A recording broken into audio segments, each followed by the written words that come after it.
없는 하나님의 섭리라는 말씀으로 오늘 말씀을 전하겠습니다. 요새 날씨가 참 덥습니다. 정말 밤에 잠을 못 자고 있습니다. 워낙 더워가지고 열대야까지 겹치는 바람에 굉장히 더운데, 그나마 한 가지 요새 좀 기쁜 일들이 많지 않습니까? 바로 저희 베이징에서 지금 올림픽을 하는데 우리나라 선수들이 정말 열심히 선전하는 모습들을 보면서 그나마 그래도 더위를 이렇게 날릴 수 있는 그런 모습이 있지 않았나 그렇게 생각합니다. 요새 많이 올림픽 경기를 하는 것들을 제가 많이 지켜보았는데, 어떤 선수들은 그렇습니다. 막 올림픽 열심히 해서 금메달 따는 선수들도 있었고요. 특별히 많이 생각나는 그 선수가 조민호 선수예요. 최민호 선수인가요? 그 유도 첫날에 이렇게 첫 번째 저희 나라 금메달을 안겨줬던 그 선수인데, 정말로 예선전부터 결승전까지 이렇게 한 판으로 이기는 거는 제가 처음 봤습니다. 특별히 저는 경기를 계속 본 게 아니라 하이라이트를 봤기 때문에 다 금메달 따고 난 다음에 하이라이트를 딱 보여주는데, 막 순식간에 막 업어치기, 막 대치기 막 이러면서 순식간에 다 한판 승으로 이렇게 이기는 모습을 보면서, 속이 시원하다, 이렇게 제가 느꼈는데요. 예, 그러면서 많은 금메달을 땄습니다. 특별히 박태환 선수, 세계적으로 또 다시 이렇게 우리나라 수영의 약국인데도 불구하고 정말 이렇게 세계 속에서 어깨를 겨루면서 금메달까지 따내는 모습들, 또 양궁, 하여튼 여러 가지 많은 모습들에서 금메달 따는 모습을 많이 봤는데요. 그 중에 제가 보다가 보니까 금메달 따는 선수만 있는 것이 아니라 또 금메달을 따지 못하고 또는 은메달이나 동메달을 따는 선수들을 보았습니다. 어떤 선수들은 너무나 분해서, 근데 제가 잘 생각은 안 나는데 유도에서 2004년도 아테네 올림픽에서 유도로서 금메달을 따서 이번에 또 출전했는데 예선을 통과하지 못한 선수가 한 명 있거든요. 제가 이름이 잘 기억이 안 나는데, 그 선수가 지고 난 다음에 너무 억울해서 거기에 막 바닥에 엎드려서 어떻게 할 줄 몰라 하더라고요. 그런 모습을 보면서 이 사람 머릿속에 무엇이 흐를까? 아마 4년간 자기가 이 올림픽을 위해서 준비했던 것들이 흘러가지 않을까? 그 외에 우리의 화면 속에는 보이지 않지만 수많은 경쟁에서 떨어져서 결국은 올림픽 본선에도 진출하지 못했던 많은 선수들이 이렇게 보면서 제가 그런 생각을 했었습니다. 저들 중에 만약에 기독교인이 있다면은 저들은 지금 자신의 상황에 대해서 어떻게 하나님한테 이야기하고 있을까? 어떻게 하나님께 자신의 심정을 이야기하고 있을까? 이것을 과연 하나님의 섭리라고 받아들일 수 있을까? 라는 그런 부분에 많은 의문이 생기게 됐습니다. 그 가운데 제가 오늘 헤아릴 수 없는 하나님의 섭리라는 제목을 생각하게 됐고, 그것을 가지고 오늘 우리 모든 성도님들과 함께 은혜를 나누길 원합니다. 사도행전 15장 36절에서 41절에 보면 바울과 바나바는 서로 헤어져서 전도를 떠나게 됩니다. 이들이 헤어지게 된 배경은 1차 전도 여행 때 도중에 바울과 바나바를 떠나버린 마가를 다시 데리고 가자, 2차 때 한 바나바와 그것들을 반대했던 사도 바울 간에 어떤 의견이 팽팽히 맞붙어서 결과적으로는 둘이 떨어져서 바나바는 마가를 데리고 다른 지역으로 가고, 결국 사도 바울은 실라를 데리고 또 이렇게 따로 여행을 떠나게 됩니다. 그래서 바울은 실라를 데리고 처음으로 비시디아 안디옥에 가게 됩니다. 오늘 제가 그 그림을 좀 준비했습니다. 지도인데요. 오늘 여기 지명이 굉장히 많이 나오거든요. 그래서 그림을 좀 보시면서 이해하는 게 좀 편하실 것이다 생각을 해서 제가 했는데 글씨가 잘 안 보이실 수도 있을 것 같습니다. 어쨌든 제가 빨간색 동그라미 쳐 있는 데가 바로 비시디아 안디옥 지역입니다. 그래서 이곳에서 둘이 헤어진 다음에 바울은 자신의 고향 다소가 있는 길리기아 지역과 수리아 지역으로 여행을 떠나게 됩니다. 그곳에서 16절 1절에 보면은 그들이 다시 이곳에서 더 옮겨서 더베와 루스드라로 이동을 하게 되고요. 그곳에서 전도를 하게 됩니다. 그 더베와 루스드라 지역에서는요, 신실한 디모데를 만나서 여행을 하게 됩니다. 바울은 계속해서 아시아에서의 전도를 계획하고 준비하지만 성령이 이 더베와 루스드라 지역에서 막게 되십니다. 그래서 결국 그들은 더 이상 아시아 쪽으로의 전도를 하지 못하고 그들은 부르기아와 갈라디아 땅을 다녀간 후에 무시아 앞으로 이르게 됩니다. 이 무시아 앞에 이르게 된 바울은 한 번의 성령의 막음에도 불구하고 다시금 비두니아 지역이라는 그 아시아 지역, 무시아 오른쪽에 있는 비두니아 지역으로 다시 한번 가려고 합니다. 하지만 여기서 다시 한번 성령이 허락하지 않는다고 성경에 나옵니다. 그래서 결국 가기를 포기하고 드로아 지방으로 내려갑니다. 드로아에서 밤에 밤에 잠을 잤는지 어땠는지 모르겠지만 밤에 마게도니아 사람 하나가 나타나서 마게도니아로 건너와 우리를 도와주세요라는 환상을 보게 됩니다. 그래서 배를 타고 드로아에서 사모드라게로 직행하게 되고 거기서 이튿날 네아폴리로 가고 거기서 다시 빌립보에 이르게 되는데 빌립보는 마게도니아 지방의 첫째 가는 그런 성이었습니다. 굉장히 큰 성이었습니다. 그는 거기서 자색 옷감 장사를 하는 루디아라는 여자가 복음을 받아들이게 되므로 그의 강고남으로 인해서 그 루디아의 집에 머무르게 됩니다. 이것이 오늘 본문에 나타나는 바울의 여정입니다. 오늘 본문을 보면 바울은 처음부터 아시아 지역으로의 전도를 희망하고 있었음을 알 수 있습니다. 그러나 오늘 지도를 보면은 계속해서 왼쪽 지역, 바로 어디냐면 유럽 지역으로 가고 있음을 알 수 있습니다. 사도행전 16장 5절을 보면 더베와 루스드라 지역의 여러 교회가 믿음이 더 굳어지고 그 수가 날마다 더해지는 놀라운 성과를 바울이 거두게 됩니다. 그럼에도 불구하고 좀 이해 안 가는 부분이 바로 6절에 나오는데요. 6절에 뭐냐면 성령이 아시아에서 말씀을 전하지 못하게 하시거늘이라고 나옵니다. 지금 전도의 놀라운 성과를 이루고 있는 더베와 루스드라 지역은 바로 아시아 지역입니다. 무엇인가 잘 돼가고 있다면 더 격려해서 그 성과를 더 얻도록 하는 것이 일반적인 상식이 아니겠습니까? 그러나 성령이 더 이상 아시아에서의 전도를 금지시킵니다. 본문에서는 성령이 어떠한 방법으로 바울에게 그 뜻을 전했는지는 언급되어 있지 않습니다. 바울이 어떠한 체험을 통해 성령의 뜻을 알게 되었는지 아니면 더베와 루스드라 지역에서 다시 아시아로 가려고 하는데 이상하게 자꾸 길이 열리지 않아서 이것은 성령이 막으심이다라고 깨닫게 된 것인지는 알 수 없습니다. 단지 오늘의 이 사도행전의 저자 누가는 성령이 아시아에서의 말씀을 전하지 못하게 하시거늘이라고 하는 결과만을 이야기해주고 있을 뿐입니다. 그러나 추측컨대 바울은 이 상황을 이해할 수 없었던 것 같습니다. 그리고 아직까지는 자신의 의지를 다 꺾지도 않았던 것 같습니다. 이러한 추측에 대한 근거가 본문 6절에서 8절까지 나타나는데요. 우리 한번 6절에서 8절까지 한번 같이 한번 읽어보겠습니다. 시작. 성령이 아시아에서 말씀을 전하지 못하게 하시거늘 그들이 부르기아와 갈라디아 땅으로 다녀가 무시아 앞에 이르러 비두니아로 가고자 했으니 예수의 영이 허락하지 아니하시는지라 무시아를 지나 드로아로 내려갔는데 성령이 막아서 어쩔 수 없어 아시아의 반대편으로 가던 바울은 무시아에 이르러서 다시 한번 아시아 쪽인 비두니아로 가고자 했습니다. 더베와 루스드라에서 한번 막혔는데도 불구하고 그는 포기하지 않았다는 것이 이 절에서 볼 수 있는 것입니다. 비두니아로 가고자 했던 바울은 어쩔 수 없어서 아시아의 전도를 포기하고는 그는 오늘 여기 성경 8절에 나왔던 드로아 지방으로 내려가게 됩니다. 바울은 계속해서 아시아에서 전도를 하려고 계속했지만 성령께서는 이 행보를 굳굳이 막고 계신 것입니다. 바울이 나쁜 짓 하는 것도 아니고 전도를 하려고 아시아 지방으로 가려고 하는 것뿐인데 성령을 이것을 막고 계신 것입니다. 분명 더베와 루스드라에서의 전도의 결과는 만족할 만한 것이었습니다. 교회에는 믿음이 굳건해지고 있었고 믿는 자들은 점점 늘어나는 아주 거대한 전도의 효과가 일어나고 있었던 것입니다. 그런데도 불구하고 바울은 성령의 이끌림에 의해서 더 이상 가지 못하고 이제 유럽으로 가고 있는 것입니다. 바울은 충분히 자신이 아시아에서 전도해야 하는 타당성에 대해서 입증할 수 있었습니다. 왜요? 더베와 루스드라의 부흥의 소식들은 충분히 그것들을 어필할 수 있었습니다. 그러나 성령님은 끝까지 이것을 막으셨습니다. 우리 생각에도 바울의 생각에도 왜 성령님이 아시아로 가지 못하게 했을까? 이것은 도저히 이해할 수 없는 대목입니다. 그런데 이렇게 이해가 되지 않는 일들이 바울에게만 있는 것이 아니고 때때로 우리 주변에도 많다는 것을 여러분들은 알고 계십니까? 한 예로 저희 학교 교수님의 이야기를 제가 한번 하겠습니다. 이 교수님은 선교사의 비전을 가지고 생활하셨습니다. 그래서 자기는 꼭 커서 선교사가 되겠다라고 생각을 하셔서 방학 때마다 신학교에 들어오셔도 방학 때마다 낙도와 오지로 그 전도 훈련을 떠나셨습니다. 저기 남해안 지역 저쪽 건너편이나 저 강원도 저 외딴 오지 지역 이런 곳을 다니면서 전도의 훈련을 하시면서 선교의 꿈을 가지셨습니다.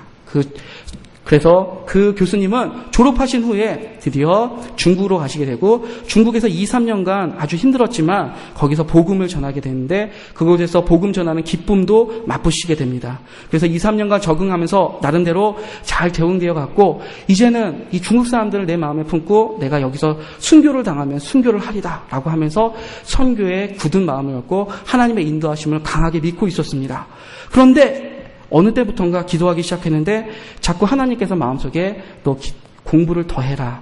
너 공부를 더 해야 된다. 라는 마음이 자꾸 오게 된 것입니다. 그래서 이 교수님은 갈등을 하다가 결국 하나님의 그 음성에 더 이상 뿌리칠 수가 없어서 미국으로 공부를 가려고 떠나시게 됩니다. 하지만 미국으로 공부를 하러 갈 때조차도 이 교수님의 마음속에 뭐가 있었냐면 내가 공부 마치고 나면 이 중국 땅에 와서 다시 선교를 할 거야 라고 그런 마음을 먹고 미국 땅으로 떠나셨다고 합니다. 그곳에서 석사과정을 밟고 박사과정까지 다 밟고 공부를 다 마쳤을 때 이상하게 중국으로 갈 수 있는 길은 열리지 않았습니다. 그리고 박사학위를 받고 난 후에 이상하게도 한국 땅, 이 나라의 신학교의 교수로서의 자리가 생기게 되면서 그쪽으로 길이 열리게 되었습니다. 이분은 어쩔 수 없이 열리는 길을 따라서 신학교에 오셔서 지금 저희 학교에서 신학에 대해서 저희를 가르쳐주시는 교수님이 되셨고 열심히 지금도 주어진 사명에 따라서 저희들을 열심히 가르쳐주고 계십니다. 근데 그 교수님이 나중에 이런 얘기를 하셨습니다. 마지막에 그 말씀이 제 마음에 많이 기억되는데요. 나는 선교사가 되는 것이 비전이었고 뜻이었지만 하나님은 내가 신학교에서 목회자를 양성한 일을 원하셨다. 결국 자기의 뜻과는 하나님과 뜻과는 완전히 달랐다는 이야기입니다. 바울도 아시아에서 그의 사역을 감당하길 원했습니다. 그러나 성령님이 원하셨던 것은 아시아가 아닌 유럽 지역에서의 복음화였습니다. 이것은 대단히 중요합니다. 비록 내 의지와 뜻이 맞다고 판단되더라도 성령이 그것이 맞지 않다라고 이야기할 때 우리는 그 성령의 목소리가 참이라는 것을 인정해야 될 줄 알아야 한다는 것입니다. 그러나 안타깝게도 우리는 성령에 항상 순종하는 것이 아니라는 점입니다. 우리는 어떠한 상황 속에서 우리의 생각과 뜻과는 정반대에 일어날 때라든지 또는 예상치 않았던 일들이 일어날 때 우리는 하나님의 공의에 대해 의심하거나 원망할 때가 있다는 것입니다. 간단한 예로 이것을 조금 다른 얘기가 될 수도 있는데요. 전혀 저희 한강교회와는 틀립니다. 단지 많은 교회에서 이런 일들이 일어나고 있습니다. 간단한 예로 우리들도 모두 이 교회 내에서 몸담고 있는 부서들이 있을 것입니다. 전도회라든지 교육부서, 구역 등 최소 하나 이상씩에는 모든 분들이 아마 소속이 되셔서 열심히 봉사하고 헌신하고 계실 것입니다. 그런데 만약 내가 속한 부서에서 떠나 다른 부서로 옮겨진다면 우리 성도님들의 기분은 어떠시겠습니까? 저는 이런 질문 한번 던져보고 싶습니다. 특히 그동안 속한 부서에서 열심히 섬겼고 자타가 공인할 만큼 성과도 많았고 그 부서에서 계속 섬기길 원했는데 이런 일이 발생했다면 우리의 마음은 과연 어떻게 했냐는 것입니다. 이해할 수 없는 처사에 대해 불끈하며 그 뜻이 잘못되었다고 항소하든지 어떠한 조치를 취하며 자신의 의지와 뜻을 관철시키려고 노력할지도 모르겠습니다. 내 생각에 이것은 옳은데 당연하게 상식적으로 이것은 옳은데 왜 상식에 어긋나는 일들이 일어나는가? 이것은 인정할 수 없다라고 생각하면서 우리는 분노하게 될지도 모른다는 것입니다. 하지만 저는 이런 모든 생각이 우리가 살아가면서 내 생각과 내 뜻을 전부 진리라고 생각하는 데서 오는 교만이라고 생각합니다. 이것은 지극한 인본주의입니다.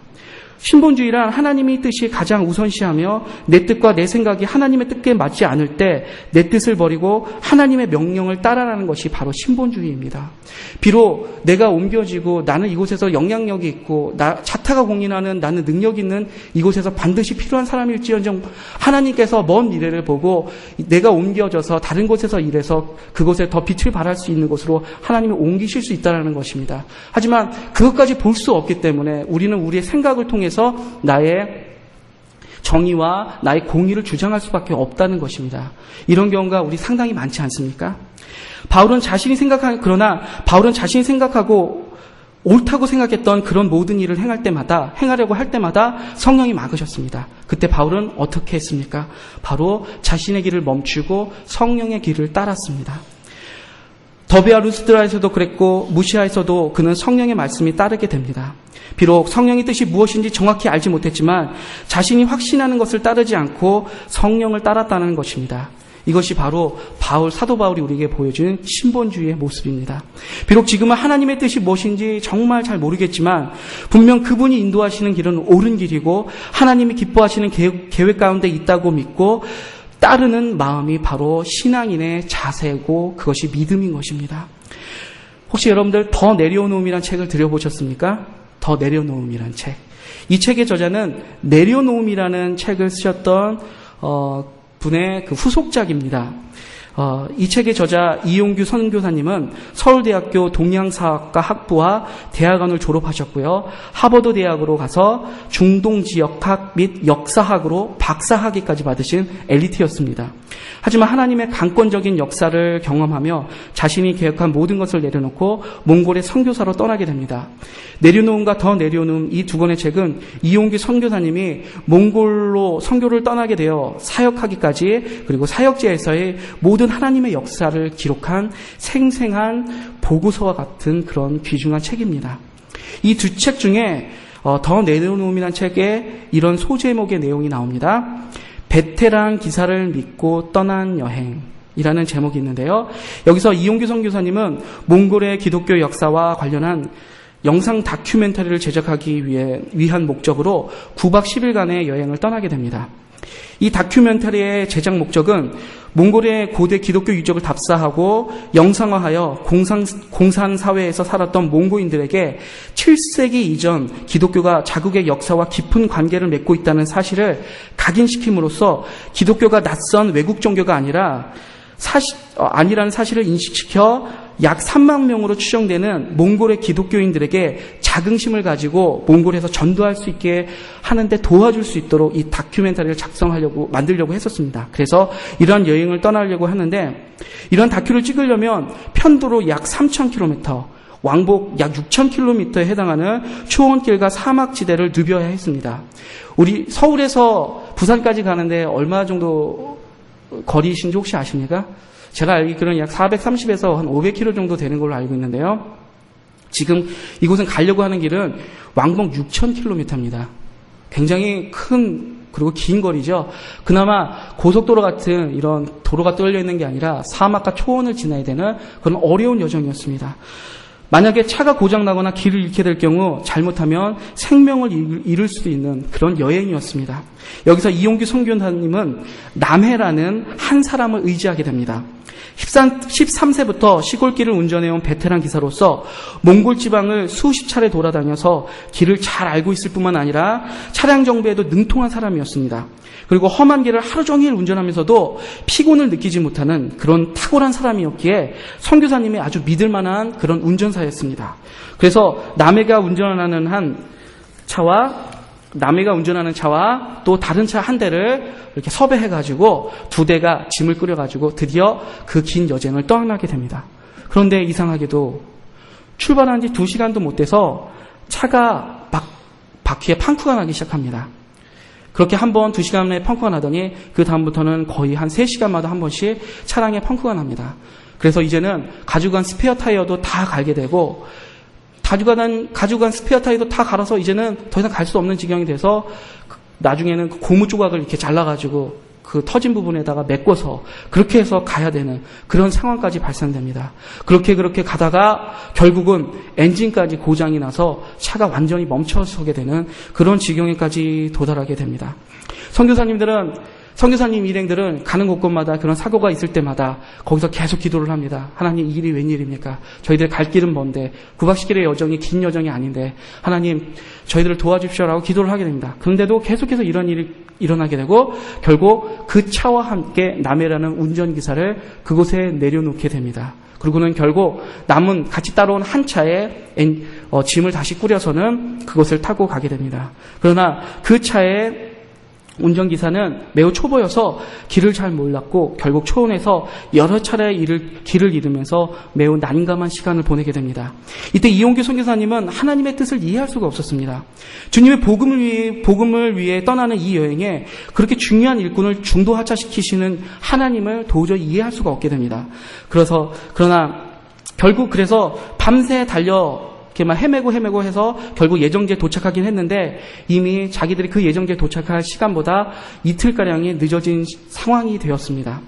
선교사님은 운전사에 밤새도록 운전한 운전기사와 그 차를 정비하고 운전기사로 쉬라고 이야기하고 또다시 새로운 차량을 수배하고 그다음에 새로운 운전기사를 이렇게 모집을 하게 됩니다. 이때 아주 놀라운 일이 발생됩니다.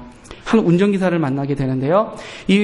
이때 선교사님 일행들이 떠나게 되어야 될 지역은 굉장히 외진 곳에 있었고 그곳은 이렇게 시리아어로 기록된 어떤 바위에 있는 유적을 보러 가는, 그래서 고도가 한 5,000m 이상 되는 그런 아주 오지였고 가기 힘든 그런 곳이었습니다. 그런데 그곳을 가기 위해서 운전하실 분을 이렇게 섭외하게 되는데 그때 한 사람을 만나게 됩니다. 이때 그 사람이 한 소리가 뭐냐면, 내가 오늘 당신을 만나게 된 게 이해가 안 돼요. 당신들 오늘 정말 운이 좋았습니다. 라는 이야기를 합니다.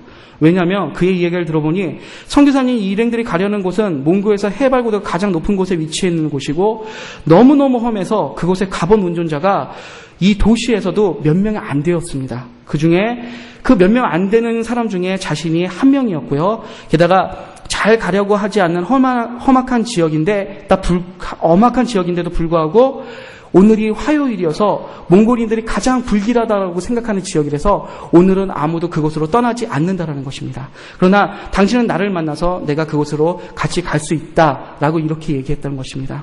결국 그 운전기사는 유적지 가까운 마을에 데려다 주었고 또 운전기사가 그 마을 사람들을 잘 알아서 그 마을 사람들을 통해서 그 유적지를 안내받을 수 있는 그런 영광까지 누리게 됩니다. 그런데 놀라운 것은 그 마을 사람들이 허락하지 않으면 그 유적지를 볼 수 없었다는데 하나님의 놀라운 은혜가 있었다는 것입니다. 여기서 선교사님의 고백이 이어집니다. 만약 남해를 그곳으로 데리고 갔다면 우리는 그 유적지를 볼 수 있는 허락조차 받지 못하고 되돌아가야 했을지도 모를 일입니다. 너무 놀라운 일 아닙니까? 나는 한 사람, 남의 운전자라는 그 사람을 믿고 그 사람을 데리고 끝까지 가려고 했었는데 하나님이 그것을 막았었습니다. 그것을 도저히 선교사님이 이해할 수 없었는데 그 이유는 바로 남해가 아닌 다른 운전기사가 그곳으로 가야만 그들이 하나님이 원하시는 그 목적을 이룰 수 있었기 때문입니다. 이런 것들을 이 선교사님은 훗날에 결국은 알 수 있었던 것입니다. 그 뒤로도 하나님의 역사하심은 아주 세심하게 이루어집니다. 만약 선교사님이 맞다고 생각한 대로 계속해서 무언가 자기 뜻을 고집했었다면 하나님의 세심한 배려는 없고 오직 실패와 좌절만이 기다리고 있었을 것입니다.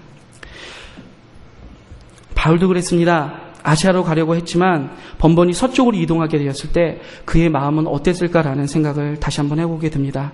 성경은 바울의 마음을 기술하고 있지는 않았지만 하나님의 뜻을 이해할 수 없었을 것임에는 분명합니다.